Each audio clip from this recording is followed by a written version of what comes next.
I love every single different style of design, and helping a client determine what's the best overall style and design for them.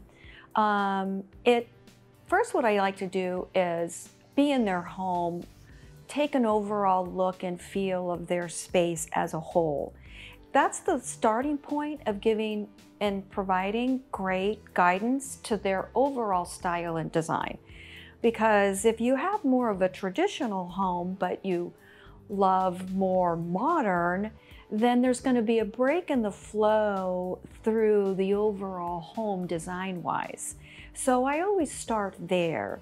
And that's a place where you can say, well, even though this is a great design, it may not fit in the overall flow design throughout your home as a whole.